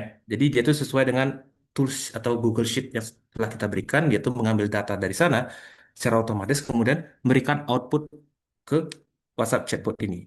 Seperti itu kira-kira alurnya. Jadi teman-teman bisa explore fitur-fitur di N8 ini karena sangat lengkap sekali. Bagaimana kita merancang sebuah workflow itu hanya dibatasi oleh imajinasi kalian. Jadi teman-teman misalnya kalau di bulan Ramadan nanti mau bikin story WA yang lucu-lucu bisa. Misalnya setiap apa namanya setiap buka atau azhar itu mau bikin story-story Instagram, ini bisa diotomasi dengan N8 ini. Pokoknya banyak sekali kemungkinan yang teman-teman bisa buat dengan menggunakan N8 ini nih. Oke, lanjut ke materi ya. Jadi sudah demo. Kemudian nih kita membicarakan masa depan. Agak berat ya. Kita bicarakan masa depan kita di era ini. Nah, biasanya itu ada muncul narasi. Apakah AI ini akan menggantikan pekerjaan kita? Eh, Tentu saja ini menjadi keresahan ya, apalagi anak muda ini, bagi anak muda yang belum masih baru-baru lahir ya di dunia kerja, tiba-tiba sudah ada wabah AI ini yang mengancam pekerjaan mereka. Tentu saja itu membuat kekhawatiran tersendiri. Tapi teman-teman, kalau yang saya lihat itu malah pekerjaan kita yang berubah. Jadi ya pekerjaan yang tradisional yang bisa diotomatis oleh AI itu akan tentu saja digantikan karena bisa memotong anggaran ya. Zaman sekarang siapa sih yang nggak mau memotong anggaran? Nah, karena anggaran semakin sedikit, tentu saja AI ini adalah solusi yang lebih murah dibandingkan mempekerjakan manusia untuk mengerjakan hal yang sama ya. Nah, tapi yang saya lihat ini akan muncul apa namanya pekerjaan baru teman-teman, lapangan kerja baru berdasarkan AI ini. Ada yang bikin video-video pendek di media sosial, di TikTok seperti itu. Jadi ya sebenarnya AI ini malah mengurangi inefisiensi yang manusia ciptakan sendiri, kemudian menciptakan pekerjaan yang benar-benar membutuhkan daya otak dan kreativitas manusia sendiri. Nah, jadi ya the future is probably not human versus AI. Jadi masa depan itulah manusia yang menggunakan AI. Seperti itu, teman-teman. Jadi ya apa skill-skill yang penting itu di era AI ini yang manusia wajib pertahankan. Yang pertama ada critical thinking ya.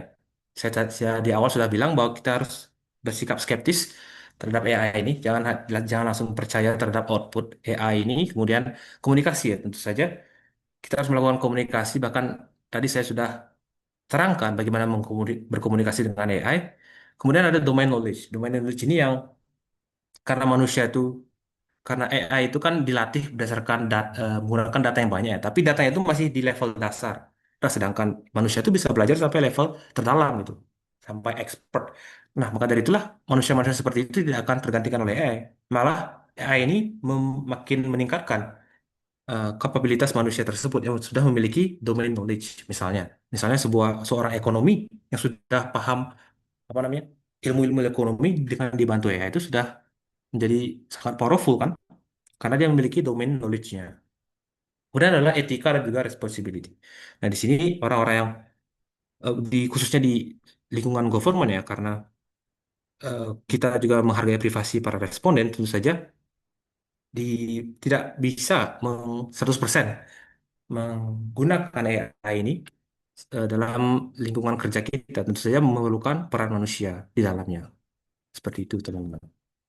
Nah, ini adalah eh, di akhir ya, sudah sampai akhir perjalanan kita. Di sini ada pembahasan kalau teman-teman mau belajar lebih jauh. Di sini ada saya cantumkan sumber-sumber yang lebih tentang yang sudah kita bahas tadi. Misalnya ada prompt engineering, dokumentasi N8N, MCP, platform API, dan lain sebagainya. Jadi teman-teman kalau penasaran bisa cek-cek di dokumentasi berikut. Seperti itu teman-teman. Oke, mungkin itu saja pemaparan dari saya. Mohon maaf bila ada kesalahan. Terima kasih. Assalamualaikum warahmatullahi wabarakatuh.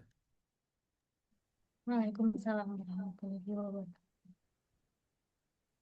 Baik, terima kasih banyak Bapak atas materi yang telah disampaikan. Selanjutnya kita akan memasuki sesi tanya jawab dan diskusi. Sebelumnya izin bertanya kepada Bapak, apakah pertanyaannya akan ditampung terlebih dahulu, kemudian dijawab sekaligus, atau langsung dijawab setelah setiap penanya selesai menyampaikan pertanyaannya? Oh, boleh deh, langsung jawab aja biar tidak lupa nanti.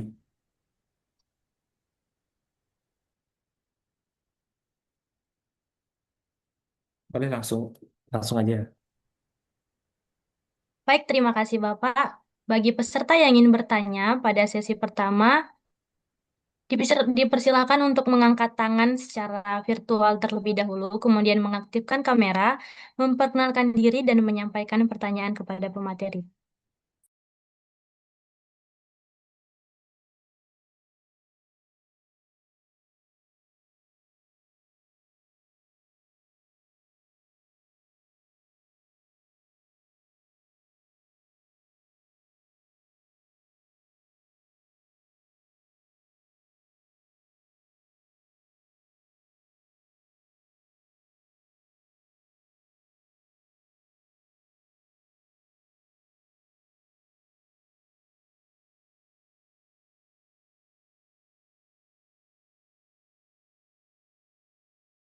Ini di chat ada yang nanya. Mungkin saya jawab yang di chat dulu ya. Di antara sumber belajar yang amat sangat banyak di internet saat ini, boleh tolong rekomendasikan tempat belajar recommended untuk AI ini, especially AI agent N8N. Sebenarnya eh, cara paling bagus untuk belajar ini ya, menurut saya pribadi itu kita harus tahu mau bikin apa dulu. Nanti kita step by step itu akan mencari tahu, kita akan meningkatkan apa namanya teknik googling kita. Jadi misalnya kita mau bikin tadi, misalnya alur untuk membuat eh, story untuk buka puasa, mengotomasi bikin story untuk buka puasa dari diambil dari Google Drive, terus diupload ke status WA. Nah itu ke teman-teman akan mulai otak teman-teman akan mulai melakukan sebuah apa namanya pengkondisian di mana dia akan memecah-mecah masalah yang besar menjadi lebih kecil terlebih dahulu. Gimana sih cara setup API Google Drive? Jadi ya setelah tahu mau bikin apa, itu akan muncul tersendiri rasa keingintahuan. Jadi dia akan muncul akan apa namanya melakukan misalnya googling sendiri nanti akan muncul rasa keingintahuan yang semakin mendalam jika teman-teman tahu why-nya tuh mau pikir apa. Nah, tapi kalau masalah mau belajar di mana biasanya saya belajar di sosmed ya, malah kebanyakan di sosmed orang-orang di sosmed terutama di yang berbasis teks, kadang-kadang di Threads, kadang-kadang di X seperti itu. Jadi ya sebenarnya banyakkan belajar dari mereka. Mereka tuh sering sharing-sharing tips kecil, tips potongan-potongan tips itu nanti kita implementasikan sendiri. Jadi ya itu merupakan sumber terbaik menurut saya karena dia tuh cuma dikasih penggalan, sisanya itu kita belajar sendiri, kita cari tahu sendiri. Soalnya kalau saya pelajari secara utuh itu dikasih artikel itu malah bosen. Jadi karena udah ada stepnya nih, udah dikasih tahu step A dari A sampai Z itu jadi tidak termotivasi, tidak tumbuh rasa keingintahuan, malah berhenti di tengah jalan. Tapi kalau dikasih tips potongan itu kayak saya kayak terpacu. Bagaimana sih? Bener nggak nih potongan tips ini bisa mengefisiensi sebuah workflow? Nanti saya coba nanti. Nah itu dari situ bakal apa namanya, mengubah struktur pola pikir teman-teman, cara meng-approach sebuah problem yang baru seperti itu. Itu sih dari saya cara belajarnya. Tapi kalau teman-teman nyaman menggunakan artikel, nyaman menggunakan apa namanya tutorial, bisa. Kalau untuk artikel itu biasanya sering di-sharing di Reddit ya teman-teman. Walaupun Reddit ini diblokir, tapi di sana hal-hal hal-hal yang di luar nalar itu sering di-share. Misalnya tips memper efisiensi workflow N8N itu biasanya di-sharing di sosmed Reddit. Jadi ya, ya kebanyakan sih di malah di platform media sosial yang tempat orang-orang sharing seperti itu dibandingkan artikel dan video tutorial lainnya. Mungkin menjawab pertanyaannya. Tuh Mas Aulia Yuda Pratama. Nah, course-nya juga kadang-kadang saya jarang menyelesaikan course itu ya. Soalnya kan saya tadi sudah bilang, sudah dijelaskan dari A sampai Z itu gimana. Malah bosan itu, tidak ada muncul rasa keingintahuan mencari lebih karena sudah diberitahu step by step-nya. Jadi ya mungkin saran atau tips dari saya seperti itu.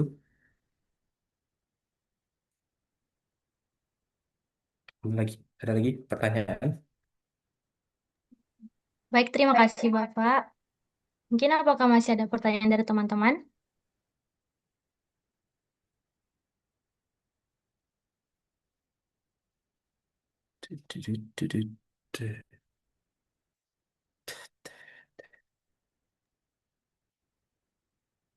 Baik, sepertinya sudah tidak ada lagi pertanyaan dari Zoom. Selanjutnya, kita akan beralih ke pertanyaan terpilih yang telah masuk melalui Google Form. Kepada operator, dipersilakan untuk menampilkan pertanyaan pertama.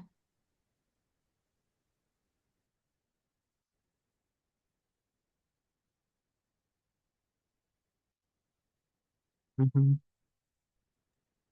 Oke, untuk pertanyaan pertama itu dari Halimah Fitri Lubis, mahasiswa dari Politeknik Statistika STIS. Untuk pertanyaannya, di era teknologi yang semakin pesat ini, salah satunya AI, apakah tenaga statistisi akan tergantikan oleh AI dan bagaimana cara menjadi statistisi yang tetap bisa terus mengikuti perkembangan IT? Terima kasih. Mungkin Bapak boleh dijawab untuk pertanyaannya.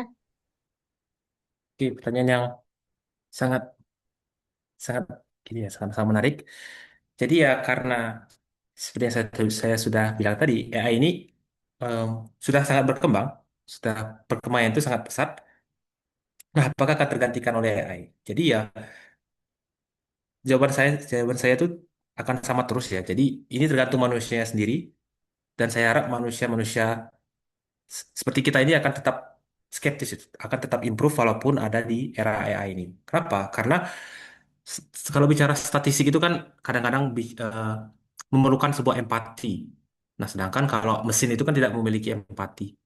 Nah, jadi ya kalau misalnya teman-teman dipimpin ataupun dioperasikan oleh hal-hal yang tidak memiliki empati kan tentu saja kurang mengenakan itu. Nah, maka dari itulah menurut saya di statistik ini tidak akan sulit AI ini menggantikan seluruhnya ya. Jadi ya mungkin bisa membantu atau mengasistensi, tapi menurut saya itu sangat sulit karena AI sampai di detik ini di pertemuan kita ini masih belum memiliki atau menemukan rasa empati seperti itu teman-teman. Nah, kemudian bagaimana cara menjadi statistisi yang tetap bisa terus mengikuti perkembangan iptek? Nah, justru tips yang menarik itu adalah rehat dulu sebentar teman-teman. Jangan mengkonsumsi semua berita, mentah-mentah. Pokoknya tenang, pelan-pelan kita konsumsi sebuah perkembangan zaman itu. Kita skeptis ya dari awal, dari slide 1 sekarang selalu skeptis karena sekarang sudah banyak monetisasi di sosial media. Jadi istilah itu clickbait itulah ya. Jadi jangan terpancing dengan clickbait itu bahwa AI itu akan menggantikan bla bla bla. Pokoknya santai, tarik nafas, minum air hangat, kita santai saja. Itu yang membuat kita malah tidak fokus itu. Malah mengejar sesuatu yang bahkan tidak ada. Jadi ya saran saya tetap tenang, tetap improve diri kita, jangan mudah terpancing gitu ya. Tetap fokus mengimprove diri kita sendiri, tetap belajar konsep-konsep dasar itu sangat penting di zaman AI ini karena misalnya kalau tiba-tiba AI itu tersebut down atau bubble-nya pecah, teman-teman yang sudah belajar diam-diam improve terus-menerus, kemampuan dirinya akan semakin pede itu dibandingkan orang-orang yang sangat sangat mengikuti bahkan sangat fanatik terhadap AI ini. Jadi ya itu saran unik saya bahwa malah jangan terlalu mengikuti, maksudnya jangan terlalu over consumption, pelan-pelan konsumsi yang benar-benar menurut teman-teman matters itu. Benar-benar yang menurut teman-teman itu kira-kira ini bakal ngaruh ya ke hidup saya. Jadi ya seperti itu. Tetap improve hal-hal yang kalau istilahnya itu old school karena statistik itu tidak akan berubah ya. Konsep statistik itu tidak akan berubah sejauh itu. Kalau menurut perkembangannya. Karena dari tahun 1990-an konsep machine learning pun bakal bakal sama terus. Cuma akan diefisiensikan sekian persen. Cuma konsep-konsep awal itu bakal tetap sama teman-teman. Kan soalnya kan berkaitan dengan matematika. Jadi ya take a deep breath. Jadi ya jangan terlalu istilahnya FOMO itulah ya. Tetap eh, stay calm, improve yang bisa diimprove. Pokoknya lakukan semaksimal mungkin. Seperti itu teman-teman. Mungkin bisa pertanyaan selanjutnya. Baik, terima kasih Bapak. Kita lanjut ke pertanyaan selanjutnya.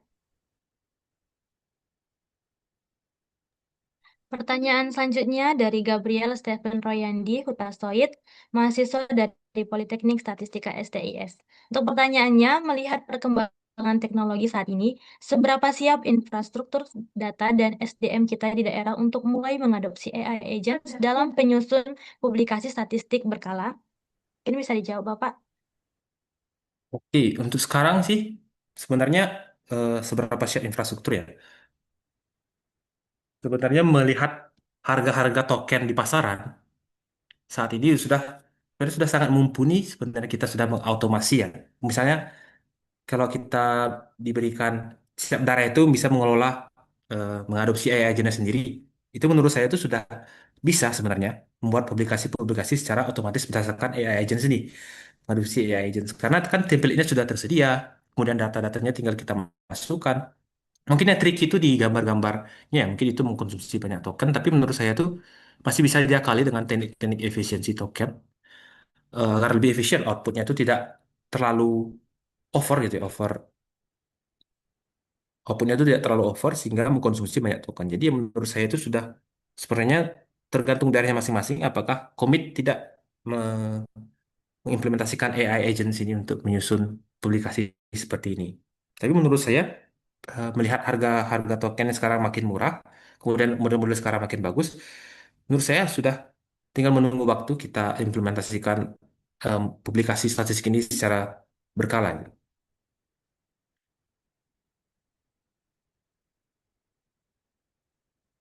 Oke, mungkin itu jawaban dari saya. Baik, terima kasih Bapak. Kita lanjut untuk pertanyaan selanjutnya.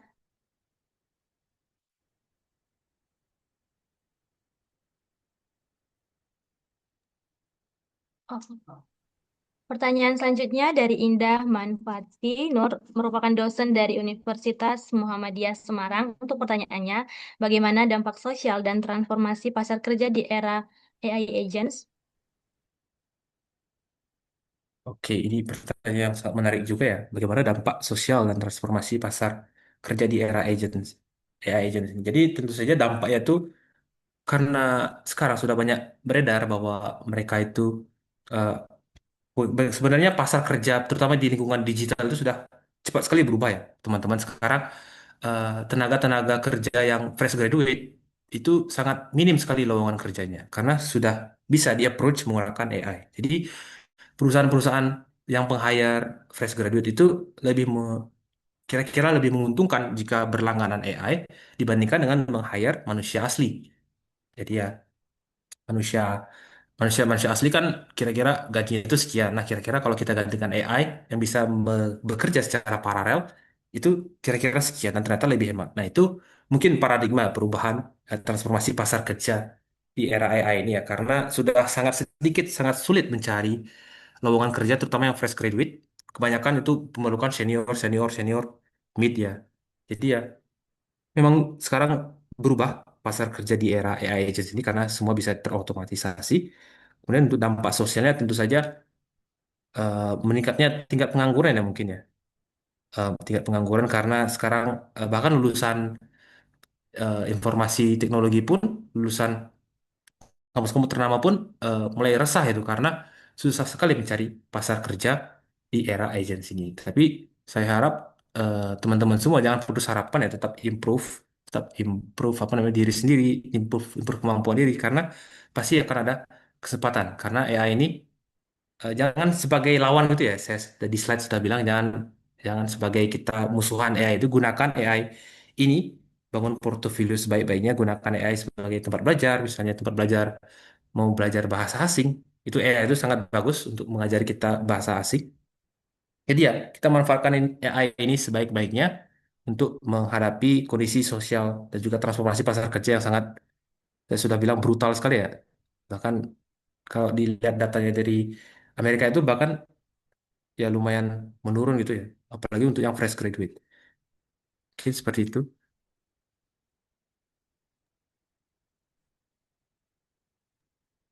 Oke, terima kasih Bapak. Selanjutnya kita ke pertanyaan yang terakhir. Dari Fakri Almusinin, dari SMA Negeri 9 Tanjung Jabung Timur, maaf. Untuk pertanyaannya, bahasa pemrograman apa yang paling baik dalam pembuatan AI, serta tolong berikan pemahaman tentang bahasa pemrograman tersebut dan perbedaannya dengan bahasa pemrograman yang lain. Mungkin bisa dijawab, Bapak. Jadi, tentang bahasa pemrograman ya. Sebenarnya menurut saya ya, bahasa yang paling bagus saat ini teman-teman pelajari adalah bahasa Inggris. Ya, bahasa Inggris. Kenapa? Karena di era AI ini kan yang paling yang paling approve, yang paling bisa melaju lebih cepat itu yang bisa melakukan prompt dengan baik. Nah, biasanya prompt itu menggunakan bahasa Inggris, teman-teman. Jadi ya, kalau teman-teman mau mengapproach AI ini, sebaiknya saya menyarankan teman-teman belajar bahasa Inggris. Karena bahasa Inggris itu banyak sekali sebenarnya manfaat di teknologi informasi ini ya, karena teman-teman bisa melakukan komunikasi dengan baik, dan juga bisa membaca dokumentasi bahasa pemrograman yang teman-teman pelajari. Jadi ya, menurut saya tuh improve bahasa Inggris terlebih dahulu. Tapi kalau mau jawaban serius, bahasa pemrograman itu ya Python ya teman-teman ya, karena Python itu memang identik identik dengan AI ini. Jadi ya AI itu selalu dokumentasinya itu pasti menggunakan bahasa Python. Karena yang pertama, Python itu bahasanya itu mirip bahasa manusia. Jadi tidak seperti bahasa mesin. Jadi bisa mudah dipelajari. Jadi orang-orang diberi waktu satu bulan 2 bulan itu sudah kira-kira mampu membuat kode Python dasar. Yang kedua, karena Python ini library-nya tuh banyak. Apa maksudnya library? Jadi ya dia tuh punya fitur-fitur yang sangat mendukung AI. Jadi dari awal dari dia diciptakan itu sepertinya memang untuk mengapproach AI seperti ini. Jadi ya Python itu kalau mau niat mempelajari bahasa pemrograman saya sarankan sih bahasa pemrograman Python ya teman-teman. Karena tadi gampang, kemudian library-nya memang mendukung pembuatan AI. Dan tapi kekurangannya itu dia tuh lambat, teman-teman ya. Lambat. Kenapa lambat? Karena dia tuh bahasa yang diterjemahkan ke bahasa lain sebelum berjalan. Jadi dia eh ya kayak tidak untuk proyek-proyek seperti Tesla yang bisa berkendara sendiri itu, bisa melihat otomatis itu, self driving itu sangat tidak cocok.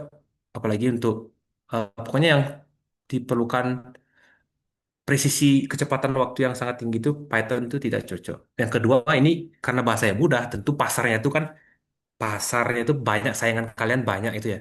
Jadi kalau bahasanya itu mudah, tentu entry barrier itu juga rendah. Jadi saingan kalian banyak. Jadi ya itu kelebihan dan kekurangan bahasa pemrograman kalau di AI ini ya. Karena Python itu cukup mudah teman-teman. Kalau teman-teman komit sebulan 2 bulan aja sudah pasti bisa membuat program dasar menggunakan Python. Gitu sepatah dari saya terkait bahasa pemrograman.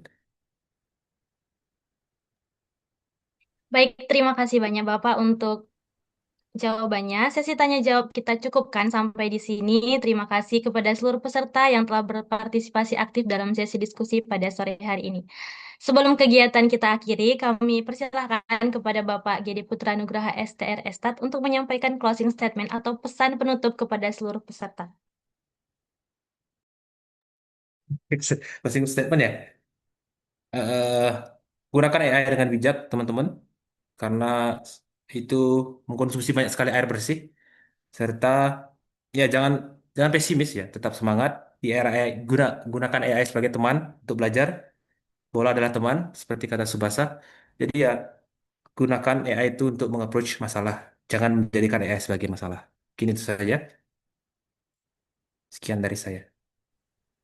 Terima kasih kami ucapkan kepada Bapak Gede Putra Nugraha STR Estat atas closing statement yang telah disampaikan. Selanjutnya kita akan memasuki sesi penyerahan sertifikat kepada pemateri sebagai bentuk apresiasi dan ucapan terima kasih atas ilmu yang telah dibagikan pada kegiatan edukasi statistik hari ini. Penyerahan sertifikat akan diberikan oleh Pak Firdaus. Pada operator dipersilakan untuk melakukan penyerahan sertifikat dan dokumentasi kegiatan. Oke, sudah bisa ditampilkan? Oke, Pak Gede, terima kasih banyak Pak. atas ilmunya. Luar Pak. biasa. Ada banyak sekali yang tidak kami ketahui, terus kami terbuka ini. Ya, Pak. Semoga bermanfaat, Pak ya. Ya, kapan-kapan main ke UNIP, Pak. Jangan di Oh Lebong iya, Pak. aja. Iya, Pak. Siap-siap. Ya, ya, luar biasa. Dan ajak-ajak teman-teman. Mungkin rasanya ada juga agen di IAIN Curup, mungkin kali ya. Ada pojok nggak di situ ya? Kalau ada, ajak-ajak lah, Pak. Nanti kita belajar lebih jauh terkait masalah AI ini. Dan ini adalah Siap, Pak. sertifikat dalam bentuk sebagai bentuk apresiasi kami. Semoga ini bermanfaat untuk Pak Gede. Siap, Pak. Terima kasih. Silakan moderator.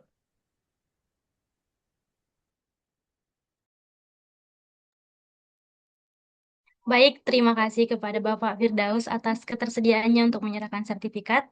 Tidak terasa kita telah berada di penghujung acara edukasi statistik pada hari ini. Saya selaku moderator mengucapkan terima kasih kepada pemateri, tamu undangan, panitia, dan seluruh peserta yang telah mengikuti kegiatan ini dari awal hingga akhir. Semoga kegiatan hari ini dapat memberikan manfaat dan penambah wawasan kita semua. Saya, Tia Violenta Ginting, selaku moderator, mohon maaf apabila terdapat kesalahan dalam memandu jalannya acara. Selanjutnya saya kembalikan kepada MC Nunsia. Baik, hadirin sekalian, demikian sesi penyampaian materi pada hari ini yang telah dipandu dengan sangat baik oleh moderator kita. Terima kasih juga kami sampaikan kepada narasumber atas ilmu, wawasan, dan pengalaman yang telah dibagikan, serta kepada seluruh peserta yang telah mengikuti kegiatan ini dengan antusias dan tertib. Semoga materi yang telah disampaikan dapat menambah pengetahuan serta memberikan manfaat bagi kita semua dalam memahami statistika dan juga AI dengan lebih baik. Akhir kata, saya selaku pembawa acara mohon maaf apabila terdapat kekurangan selama memandu jalannya kegiatan. Sampai jumpa pada kesempatan berikutnya. Wabillahi taufiq wal hidayah. Wassalamualaikum warahmatullahi wabarakatuh. Waalaikumsalam warahmatullahi wabarakatuh.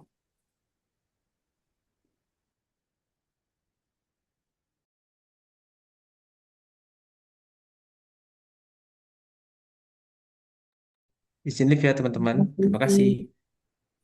Sama-sama. Terima kasih, Pak Gede. Terima kasih Mas Gede, Pak Fir, terima kasih banyak buat semuanya. Thank you, Mbak Syifa. Thank you all.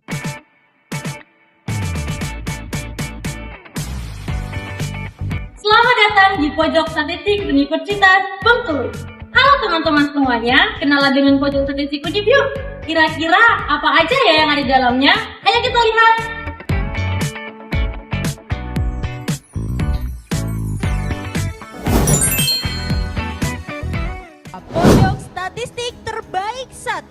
Kategori binaan BPS Provinsi jatuh kepada Universitas Bengkulu. Tahu nggak pada tahun 2022, Pojok Statistik Universitas Bengkulu meraih penghargaan Pojok Statistik Terbaik Harapan 2 Lohar. Gak hanya itu, pada tahun 2024, Pojok Statistik Universitas Bengkulu meraih penghargaan Pojok Statistik Terbaik kedua se-Indonesia. Dan pada tahun 2025, Pojok Statistik Universitas Bengkulu meraih penghargaan Pojok Statistik Terbaik ke-1 se-Indonesia pada tahun 2025. Pojok Statistik Universitas Bengkulu merupakan bentuk kolaborasi antara BPS Provinsi Bengkulu dan Universitas Bengkulu.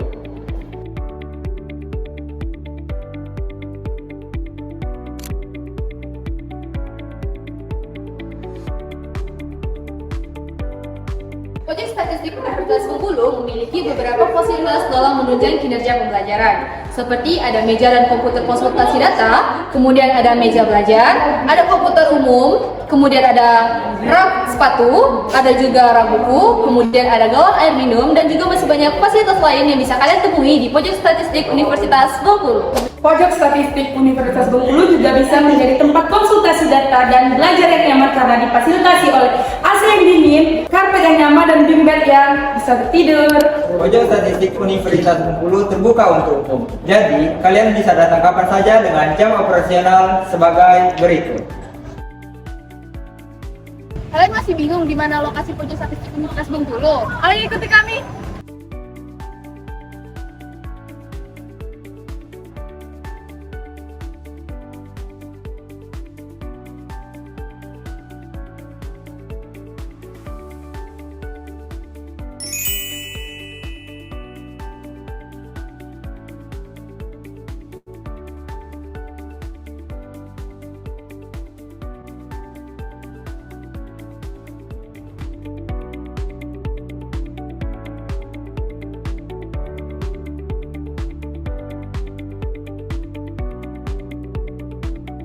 Ayo ke Pojok Statistik Universitas Bengkulu karena di sini terdapat agen-agen yang siap melayani.